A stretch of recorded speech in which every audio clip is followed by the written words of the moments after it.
Hello बच्चों, welcome to Saumya maths classroom. I hope आप सब बहुत अच्छे होंगे।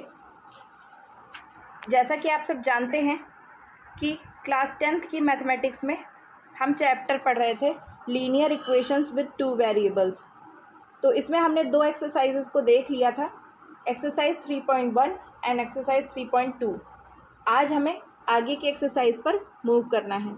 उसके पहले अगर आपने अभी तक चैनल को सब्सक्राइब नहीं किया है तो प्लीज़ सब्सक्राइब कर लीजिए सौम्या मैथ्स क्लासरूम चैनल को। वीडियो को ज़्यादा से ज़्यादा लोगों के बीच में शेयर कीजिए और वीडियोस को पूरा देखिए। तो चलिए मूव करते हैं हम अपनी एक्सरसाइज 3.3 की तरफ। ठीक है, आप जानते हैं कि एक्सरसाइज 3.3 जो है वो आपको एक नया मेथड सिखाती है और ये मेथड है सब्स्टिट्यूशन मेथड। ठीक है, यानी आपने अभी तक बेसिकली क्या चीज़ सीखी है, ग्राफिकल मेथड सीखा है, यानी ग्राफ से रिप्रेजेंटेशन सीखा है कि आप किस तरह से अपनी जो आपकी लीनियर इक्वेशंस होती हैं इनको आप कैसे ग्राफिकल रिप्रेजेंटेशन इसका कर सकते हैं, साथ में उसे कैसे सॉल्व कर सकते हैं। उसके अलावा आपने कुछ और चीज़ें सीखी थी, जैसे कि हमारे पास 3 रेशियोज़ होते थे, A1/A2, B1/B2, C1/C2, जिनसे हम ये बता सकते थे कि जो हमारी लाइंस हैं वो कंसाइड करती हैं या फिर पैरेलल लाइंस हैं या फिर इंटरसेक्ट करती हैं एक दूसरे को। अब हम क्या करेंगे, अब हम अपने जो इक्वेशंस होंगी उन्हें सब्स्टिट्यूशन मेथड से सॉल्व करेंगे। तो सबसे पहले ये समझते हैं कि ये सब्स्टिट्यूशन मेथड होता क्या है। सब्स्टिट्यूशन मेथड, आप जानते हैं कि सब्स्टिट्यूशन हम किसे कहते हैं। देखिए, सब्स्टिट्यूशन का मतलब होता है, सब्स्टिट्यूट का मतलब क्या होता है, एक तरह का ऑप्शन, यानी किसी चीज़ की जगह पर किसी और चीज़ को लाने को हम कहते हैं कि ये इसका सब्स्टिट्यूट है, यानी हमने इसका एक विकल्प यानी एक ऑप्शन ढूंढ लिया है। तो सब्स्टिट्यूट करने का क्या मतलब है, हमें एक्स और वाई के टर्म में एक इक्वेशन कोई दी होगी इस तरह से, फिर एक्स और वाई के टर्म में दूसरी इक्वेशन कोई दी होगी इस तरह से, और अब हमें क्या करना होगा, इन दोनों इक्वेशंस को सॉल्व करना होगा। और कैसे करना होगा, एक किसी इक्वेशन से जिससे एक्स या वाई का मान निकालना यानी वैल्यू निकालना ज़्यादा इजी हो, उससे हम किसी एक चीज़ की वैल्यू निकाल लेंगे। जैसे कि पहले यहाँ पे क्या है, यहाँ पर 2x और 3x है, जिसे सॉल्व करना थोड़ा सा टिपिकल है, पर ऊपर केवल x और y दिया है, तो यहाँ से या तो x या फिर y की वैल्यू हम निकालेंगे और निकाल करके इस इक्वेशन में रख देंगे और इस इक्वेशन में रख के हम सॉल्व करेंगे। सॉल्व करने से हमें किसी x या y में से एक चीज़ की वैल्यू मिल जाएगी। जिसकी वैल्यू मिल जाएगी उसे हम फिर से अपनी किसी एक इक्वेशन में, चाहे इसमें या फिर दूसरी किसी इक्वेशन में रख के सॉल्व करेंगे और अपनी दूसरे वेरिएबल की वैल्यू भी निकाल लेंगे। अब ये तो एक तरीका हो गया। मुझे पता है कि आपको अभी ऐसे सुनने में समझ में नहीं आया होगा और काफ़ी डिफ़िकल्ट भी लगा होगा, पर चलिए हम स्टार्ट करते हैं अपनी क्वेश्चंस को देखना और फिर हमें ईजिली समझ में आ जाएगा कि हमें इसे कैसे सॉल्व करना है। अब देखिए, सबसे पहले, ठीक है,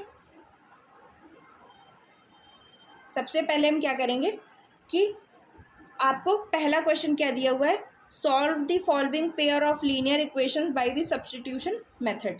ठीक है, अब पहली इक्वेशन आपको क्या दी हुई है, मतलब पहला क्वेश्चन क्या दिया हुआ है, एक इक्वेशन है x + y = 14 और दूसरी इक्वेशन है x - y = 4। ठीक है, तो हमारे पास ये दो इक्वेशंस हैं। अब इन दोनों को हमें किस तरह सॉल्व करना है, इन दोनों में से किसी एक इक्वेशन से हम x या y में से किसी एक की वैल्यू निकालेंगे और उस वैल्यू को हम अगली इक्वेशन में रखेंगे और रख करके हम सॉल्व करेंगे। सॉल्व करने से हमें x या y में से जिसका हमने वैल्यू निकाली थी उसकी हमें फाइनल वैल्यू मिल जाएगी। अब उस फाइनल वैल्यू को यूज़ करके हम अपना जो दूसरा एक वेरिएबल बचा होगा उसकी वैल्यू भी निकाल लेंगे। अब ये काम कैसे होगा इसे देखते हैं अगले पेज पे। ठीक है, तो इक्वेशन क्या है, x + y = 14 and x - y = 4। x + y = 14, एक इक्वेशन ये है, और दूसरी क्या है, -y = 4, ये दूसरी इक्वेशन है। तो अब इन्हीं दोनों इक्वेशंस को हमें यूज़ करना है। अब सबसे पहले आप देखिए, आप इनमें से कौन सी इक्वेशन से वैल्यू निकालेंगे एक्स या वाई की। अब इसके लिए मैं आपको एक तरीका बताती हूँ, जो चीज़ आपको इजी लगे, यानी जिस इक्वेशन को सॉल्व करना इजी हो, पहले तो हम उसी को यूज़ करते हैं। और दूसरी बात ये है कि कौन सी इक्वेशन इजी होगी, ये कैसे पता किया जाएगा, जिसमें सिंपली वैल्यू निकल सकती हो, कहीं भी माइनस ना लगे या फिर कुछ भी अपॉन में ना आए। तो इस तरह की इक्वेशन हमारे लिए इजी होती है। जैसे हम देख रहे हैं, ये हमारी सेकंड इक्वेशन जो है, ठीक है, इसको हम अपनी इक्वेशन नंबर फर्स्ट मानते हैं, इसको हम अपनी इक्वेशन नंबर सेकंड मानते हैं। तो इक्वेशन सेकंड में आप देखिए, अगर हम यहाँ पर एक्स की वैल्यू निकालना चाहें तो हमें क्या करना होगा, इस वाई को इक्वल टू के इस तरफ लाना होगा। अब हम y को इक्वल टू के इस तरफ कैसे लाएंगे, देखिए x इज इक्वल्स टू, यहाँ पर आपका पहले से 4 है, इक्वल टू के इस तरफ। अब आप माइनस वाई को जब इक्वल टू के इस तरफ लाएंगे तो ये हो जाएगा प्लस वाई, यानी x की वैल्यू क्या आ गई, 4 प्लस वाई। लेकिन ये x की फाइनल वैल्यू नहीं है, क्योंकि इसमें अभी y भी शामिल है। आप देख रहे हैं कि x की वैल्यू में y शामिल है, और हमने y की वैल्यू हमें पता ही नहीं है। तो जब तक y की वैल्यू हमें पता नहीं होगी, तब तक हम x की फाइनल वैल्यू निकाल नहीं सकते हैं। अब ये जो आपकी एक वैल्यू निकली है x की, इसे हम क्या करेंगे, अपनी एक इक्वेशन में यूज़ करेंगे। अब कौन सी इक्वेशन में, इक्वेशन फर्स्ट में, क्योंकि इस वैल्यू को तो हमने सेकेंड इक्वेशन से निकाला है। तो जिस इक्वेशन से हमने वैल्यू निकाली है उसमें ना यूज़ करके हम अगली इक्वेशन में उसे यूज़ करेंगे। तो अब क्या लिखेंगे, putting the value of x into equation first या इक्वेशन 1, ठीक है। अब ये वैल्यू पुट कीजिए, देखिए x की जगह पे हमें क्या पुट करना है, 4 प्लस वाई।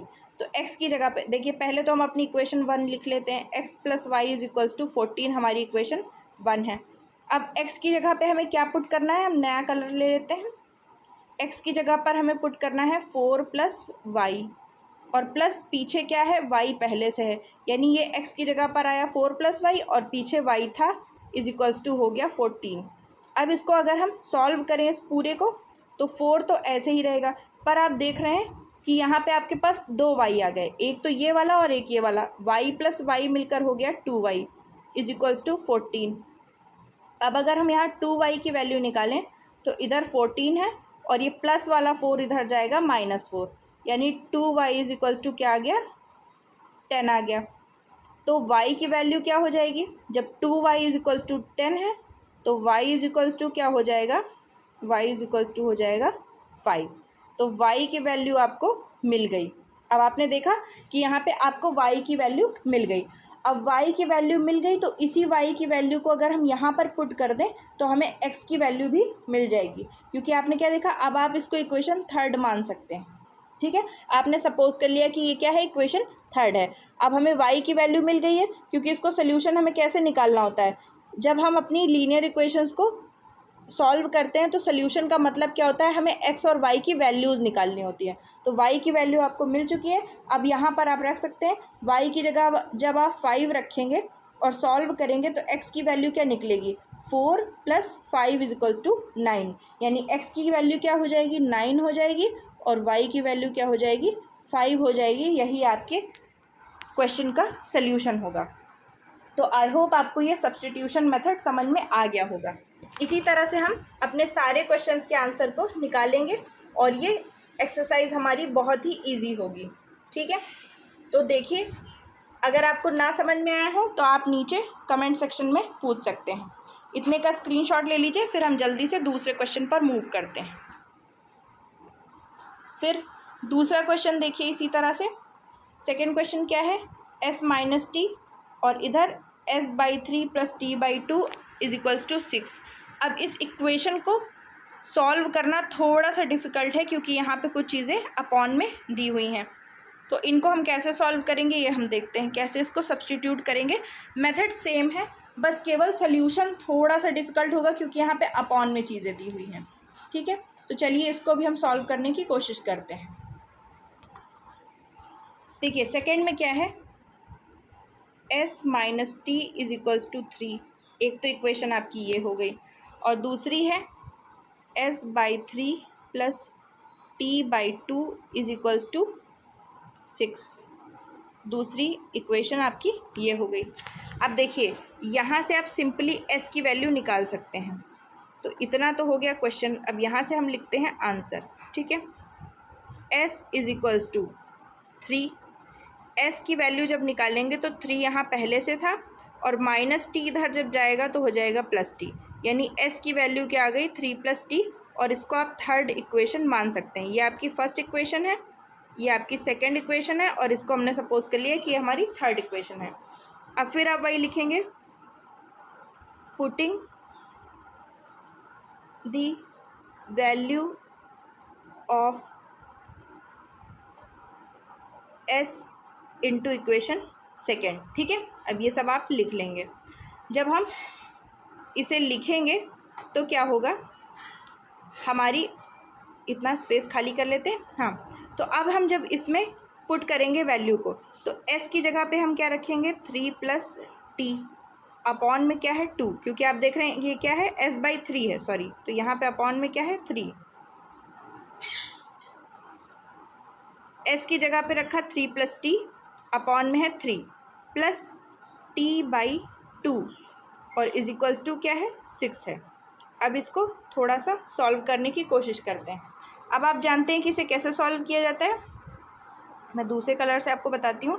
इस तरह के क्वेश्चंस में पहले हम इस तरह से मल्टीप्लाई करते हैं, फिर इस तरह से करते हैं और फिर इस तरह से करते हैं। कैसे, देखिए सबसे पहले इसका पहला जो आपको एक फ्रैक्शन दिया है उसका जो न्यूमरेटर है उसे दूसरे फ्रैक्शन के डिनोमिनेटर से मल्टीप्लाई कीजिए। तो 3 + t का मल्टीप्लाई होगा 2 से। तो अभी हम मल्टीप्लाई नहीं करते हैं, केवल लिख लेते हैं 2 × 3 + t, ठीक है। उसके बाद में बीच में जो सिंबल लगा है वो सिंबल लगा लीजिए। तो सिंबल था प्लस का, तो हमने प्लस का सिंबल लगा लिया। फिर उसके बाद देखिए, अब पहली बार आपने क्या किया था, पहले फ्रैक्शन का न्यूमरेटर दूसरे फ्रैक्शन के डिनोमिनेटर से हमने मल्टीप्लाई किया था।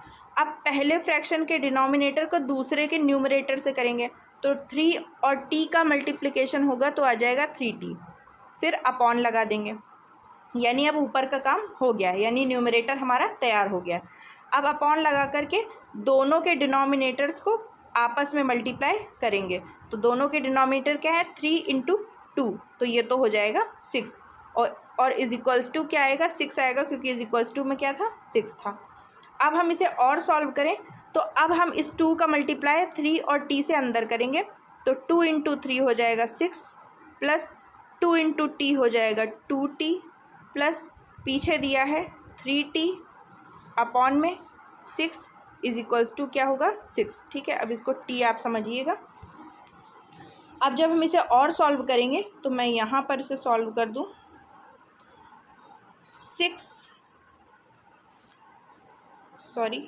6 plus 2t plus 3t is equals to हो जाएगा 5t इज इक्वल्स टू, अब आप जानते हैं, देखिए यहाँ पे अपॉन में 1 अगर हम सपोज कर लें, ठीक है। 6 को हम 6/1 भी लिख सकते हैं। तो इस तरह के जो वो होते हैं फ्रैक्शंस, उन्हें कैसे सॉल्व करते हैं, देखिए ये तो फ्रैक्शन था, तो इसको सॉल्व करने का मैंने आपको मेथड बताया। ऐसे मल्टीप्लाई कीजिए और फिर डिनोमिनेटर्स को आपस में कीजिए। पर जब इक्वल टू के दो तरफ, यानी देखिए इक्वल टू का सिंबल है और उसके दो तरफ अलग अलग फ्रैक्शन दिए हों, एक इधर एक फ्रैक्शन दिया है और दूसरा इधर दिया है, तो इन्हें कैसे करते हैं, इन्हें क्रॉस मल्टीप्लिकेशन करते हैं। यानी इसको, इसके न्यूमरेटर को इसके डिनोमिनेटर से और इसके डिनोमिनेटर को इसके न्यूमरेटर से मल्टीप्लाई करेंगे। तो यहाँ पर 6 हमने लिख लिया, 2t plus 3t is equal to 5t हो गया, और इसका जब हम 1 से मल्टीप्लिकेशन करेंगे तो इतना ही आएगा। लेकिन जब 6 का 6 से मल्टीप्लाई करेंगे तो क्या आएगा 36 आएगा, ठीक है। तो फाइनली हमारे पास एक इक्वेशन क्या आ गई, फाइनली हमारे पास एक इक्वेशन आ गई कि 6 + 5t इज इक्वल्स टू 36। तो 5t इज इक्वल्स टू क्या आएगा 36 - 6, यानी 5t की वैल्यू क्या आ गई 30 आ गई। और 5t की वैल्यू जब 30 है तो 5 से जब आप 30 को डिवाइड करेंगे तो क्या आएगा 6 आएगा, ठीक है। यानी t की वैल्यू क्या आ जाएगी 6 आ जाएगी। अब यहाँ से जो t की वैल्यू आ गई है, इसको जब आप यहाँ पर पुट कर देंगे तो यहाँ से आपको s की वैल्यू मिल जाएगी, क्योंकि s इज इक्वल टू क्या है 3 + t है और t की वैल्यू क्या है 6 है, तो यानी s की वैल्यू क्या होगी, 9 होगी, यानी s की वैल्यू 9 और t की वैल्यू 6 होगी। तो आई होप आपको ये क्वेश्चन भी समझ में आ गया होगा। अब हो सकता है आपको ना समझ में आया, क्योंकि यहाँ से मैंने स्टार्ट किया है ऊपर से, फिर इधर आए हैं, फिर ऊपर गए हैं और पूरे में खिचड़ी पक गई है। पर इसे वही बच्चा समझ सकता है जिसने ध्यान से पूरा क्वेश्चन सॉल्व करते हुए देखा हो, क्योंकि आप जानते हैं कि मैं छोटे से एक फ़ोन से वीडियो को रिकॉर्ड करती हूँ और फ़ोन पे ही मैं वीडियो बना रही हूँ, तो यहाँ पे प्रॉपर स्पेस की कमी है, तो इस वजह से मुझे इधर उधर लिखना पड़ता है। ठीक है, तो आप जल्दी से इतने का स्क्रीनशॉट ले लीजिए, और वैसे आपको स्क्रीनशॉट में तो कुछ समझ में नहीं आने वाला, आप साथ में नोट करते ही जाइएगा। आप वीडियो को रोक करके भी नोट कर सकते हैं, इसीलिए मैंने अपने वीडियोस में चैप्टर लगाना स्टार्ट कर दिया। ठीक है, तो उससे क्या आपको फैसिलिटी मिलती है कि जैसे मान लीजिए आपने एक बार पहले पूरा वीडियो जल्दी से चला कर देख लिया, आप चाहें तो आप डबल स्पीड पर या फिर 1.5x पर देख सकते हैं, और उसके बाद में लास्ट में आप क्या करते हैं, नोट्स बनाने के लिए आप क्या कर सकते हैं, आप फिर से इसको चैप्टर्स के हिसाब से खोल लीजिए वीडियो को, और अपने सीधा उसी क्वेश्चन पर जा कर के उसे समझ लीजिए। ठीक है, तो चलिए मूव करते हैं अपने अगले क्वेश्चन की तरफ। तो बच्चों, आपको आई होप आप जो क्वेश्चन फर्स्ट है उसके सारे पार्ट्स को इसी तरीके से सॉल्व कर लेंगे। सभी बहुत ही ईजी हैं, बस आपको थोड़ा सा ध्यान देना है। जो 6th से लेकर के 9th तक आपने मैथमेटिक्स में जो सिंपल से रूल्स पढ़े हैं, जैसे कि फ्रैक्शंस को कैसे सॉल्व किया जाता है, पॉइंट्स में कोई चीज़ होती है जब, तो उन्हें डेसिमल्स में कैसे हम मल्टीप्लाई और डिवाइड करते हैं, और अगर आपको ये सब चीज़ें नहीं आती हैं तो इसके लिए मैंने प्लेलिस्ट डाली है, जहाँ पे आप जा कर के देख सकते हैं। वो प्लेलिस्ट आपको किस नाम से मिलेगी मैं आपको बता दूं, वो प्लेलिस्ट होगी आपकी शॉर्ट ट्रिक्स के नाम से। हाँ, तो आप शॉर्ट ट्रिक्स वाले प्लेलिस्ट पे जा कर के देख सकते हैं कि आपको किस तरीके से इन्हें सॉल्व करना है। ठीक है, तो वहाँ पर जा कर के समझ लीजिए और फिर आप इजीली इसे सॉल्व कर सकते हैं। अब देखिए, अब हम क्वेश्चन नंबर 2 की तरफ चलते हैं। 2 नंबर क्वेश्चन में क्या दिया हुआ है, solve 2x + 3y = 11 and 2x - 4y = -24 and hence find the value of m for which y = mx + 3। ठीक है, अब देखिए आपके पास 3 इक्वेशंस हैं, जिसमें मेन 2 इक्वेशन जो है एक्स वाई के टर्म में है और आपको उनमें नंबर्स दिए हैं। ये है आपकी इक्वेशन फर्स्ट और ये है आपकी इक्वेशन सेकंड। अब इन दोनों को सॉल्व करके आपको x एंड y की वैल्यू निकालनी है। अब उस वैल्यू को हमें क्या करना है, इस इक्वेशन में, थर्ड इक्वेशन में पुट कर देना है, क्योंकि आप देख रहे हैं कि यहाँ क्या है, y = mx + c। ये एक लाइन की इक्वेशन होती है, ये शायद आपने पढ़ा और नहीं पढ़ा होगा तो आगे आप पढ़ेंगे। ठीक है, तो इसमें आप y की वैल्यू पुट करेंगे, x की वैल्यू पुट करेंगे। ठीक है, सॉरी mx + c होती है और यहाँ पे c की जगह आपको 3 दिया हुआ है। ठीक है, c की जगह पे यहाँ पे आपको क्या दिया है, आपको 3 दिया हुआ है, तो mx + 3 है। तो यहाँ पे आप y की वैल्यू पुट करेंगे, x की वैल्यू पुट करेंगे, 3 की वैल्यू पहले से है, 3 फिक्स है, तो लास्ट में क्या बचेगा, m। तो इसी m की वैल्यू आपको मिल जाएगी। तो अब यहाँ से आप इस तरीके से सॉल्व कर सकते हैं, क्योंकि आप देख रहे हैं क्या है, आपको यहाँ से वैल्यूज़ निकालनी है फर्स्ट और सेकंड से, और फिर find the value of m, यानी m की वैल्यू निकालनी है और उसे इसमें रख करके सॉल्व करना है। ठीक है, तो चलिए हम स्टार्ट करते हैं इस क्वेश्चन को समझना। अब सबसे पहले आपकी इक्वेशंस क्या क्या थी उन्हें नोट करते हैं। 2x + 3y = 11, ये पहली इक्वेशन है, एंड 2x - 4y = -24, ये दूसरी इक्वेशन है। अब इन दोनों को हमें सॉल्व करना है, इसे हम मानते हैं इक्वेशन फर्स्ट और इसे मानते हैं इक्वेशन सेकंड। चलिए स्टार्ट करते हैं सॉल्व करना। अब हम क्या करेंगे, सब्स्टिट्यूशन मेथड के हिसाब से हम इनमें से किसी एक से x या y की वैल्यू निकाल करके दूसरे में रखेंगे। तो मान लीजिए हमने पहले इक्वेशन फर्स्ट को लेकर सॉल्व करना शुरू किया, तो बाई इक्वेशन फर्स्ट, ठीक है, 2x + 3y = 11, 2x + 3y की वैल्यू क्या है, 11 के इक्वल है। तो अब हम यहाँ क्या करेंगे, अगर हम चाहें 2x की वैल्यू निकालना तो क्या हो जाएगा 11 माइनस 3y, क्योंकि यहाँ पे प्लस 3y है, जब इक्वल टू के उस तरफ जाएगा तो हो जाएगा माइनस 3y। तो 11 आपका पहले से था, 11 माइनस 3y हो जाएगा। अब क्योंकि हमें यहाँ पे x की वैल्यू नहीं चाहिए, हमें यहाँ पे चाहिए 2x की वैल्यू नहीं चाहिए, हमें चाहिए वैल्यू केवल x की, और यहाँ पे क्या दिया है 2x दिया है, तो हम इसे केवल x बचाएंगे। अगर यहाँ x बचाएंगे तो ये हो जाएगा 11 माइनस 3y, और पूरे के अपॉन में क्या आ जाएगा 2, क्योंकि आप जानते हैं जैसे यहाँ पे 2x इक्वल टू वाई दिया है, तो यहाँ 2 और x के बीच में कौन सा सिंबल है, मल्टीप्लिकेशन का है। तो जब ये 2 यहाँ जाएगा तो क्योंकि यहाँ पे ये मल्टीप्लाई हो रहा था तो यहाँ पर डिवाइड हो जाएगा। इसी तरह अगर कोई चीज़ इक्वल टू के इस तरफ प्लस में होती है तो उधर जाकर के माइनस हो जाती है, माइनस में जो चीज़ होती है वो उधर जाके प्लस हो जाती है, जो मल्टीप्लाई हो रहा होता है वो उधर जाके डिवाइड हो जाता है, और जो डिवाइड हो रहा होता है वो उधर जाके मल्टीप्लाई हो जाता है। ठीक है, तो इतनी चीज़ें आपको ये समझनी चाहिए। तो इसीलिए क्या था, यहाँ पे 2x में 2 का मल्टीप्लिकेशन हो रहा था, लेकिन जब हमने उसे 11 माइनस 3y की तरफ किया तो वो अपॉन में 2 हो गया, यानी उससे हमने डिवाइड कर दिया। अब यहाँ से x की वैल्यू निकल चुकी है, इसी x की वैल्यू को हमें क्या करना है, अपनी दूसरी इक्वेशन में पुट कर देना है, क्योंकि इस x की वैल्यू को हमने फर्स्ट इक्वेशन से निकाला है, तो अब हम इसे क्या करेंगे, सेकेंड इक्वेशन में पुट करके आंसर निकालेंगे। तो x की वैल्यू क्या आई है 11 minus 3y, 11 minus 3y upon में 2 आई है। अब इसे हम अपनी इक्वेशन सेकेंड में पुट करते हैं, तो चलिए पुट करते हैं। अब हमारी इक्वेशन सेकेंड क्या है, 2x minus 4y is equals to minus 24। अब इसमें हम पुट करेंगे 2x की जगह पे हम क्या रखेंगे, 11 minus 3y upon 2 minus 4y is equals to minus 24, और इसको पूरा सॉल्व करके हम यहाँ पर क्या करेंगे, y की वैल्यू निकालेंगे, क्योंकि अब देख रहे हैं आप पूरी इक्वेशन से x रिमूव हो चुका है, अब केवल y बचा है 2 जगह पर, तो यानी वैल्यू जो आएगी वो किसकी आएगी, y की ही आएगी।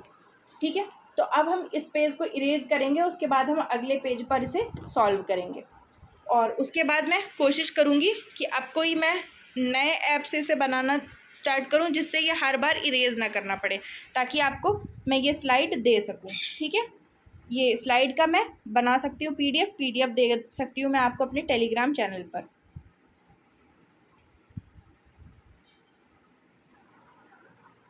तो चलिए बच्चों, हमारी सेकेंड इक्वेशन क्या थी, सेकेंड इक्वेशन थी हमारी 2x plus 3y is equals to, ये नहीं थी,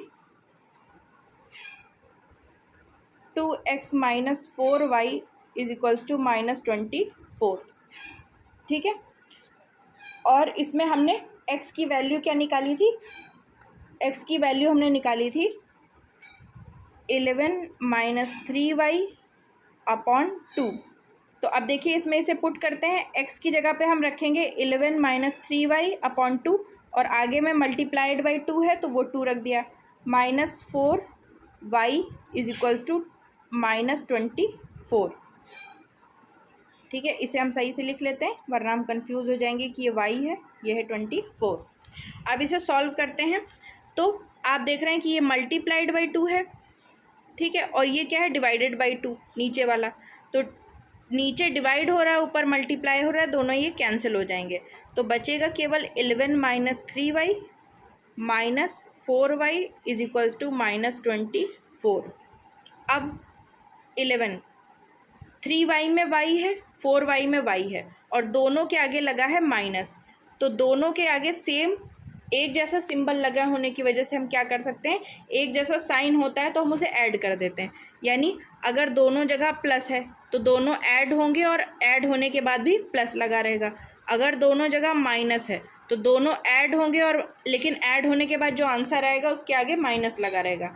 अगर एक प्लस में और एक माइनस में है तो दोनों को क्या किया जाएगा, माइनस किया जाएगा, लेकिन आंसर के आगे क्या लगेगा, अगर प्लस वाला नंबर बड़ा होगा तो प्लस लगा दिया जाएगा, अगर माइनस वाला नंबर बड़ा होगा तो माइनस लगा दिया जाएगा। ठीक है, तो इस तरीके से हम इसे सॉल्व करते हैं। तो आप देखते हैं कि अब हमें क्या करना है। आप देख रहे हैं यहाँ पे भी माइनस है, यहाँ भी माइनस है, यानी सिंबल क्या है, सेम है, साइन सेम है, तो इस वजह से दोनों ऐड होंगे। लेकिन ऐड होने के बाद आंसर में क्या होगा, क्योंकि दोनों पहले से माइनस में, इसलिए आंसर भी माइनस में आएगा।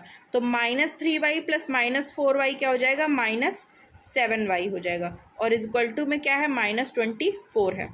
अब अगर हम केवल -7y को इधर बचाएं, क्योंकि हमें y की वैल्यू चाहिए, तो इसलिए हमें y वाले टर्म को इधर बचाना है, तो इज इक्वल्स टू में है -24, और ये जो +11 है वो -24 की तरफ आएगा, तो -11 हो जाएगा, यानी -7y इज इक्वल्स टू -24 -11, यानी -7y इज इक्वल्स टू, अब यही चीज़ यहाँ भी है, 24 भी माइनस में है और 11 भी माइनस में है, दोनों के साइन सेम है, इसलिए दोनों ऐड होंगे, लेकिन ऐड होने के बाद जो आंसर आएगा उसके आगे माइनस लगा रहेगा।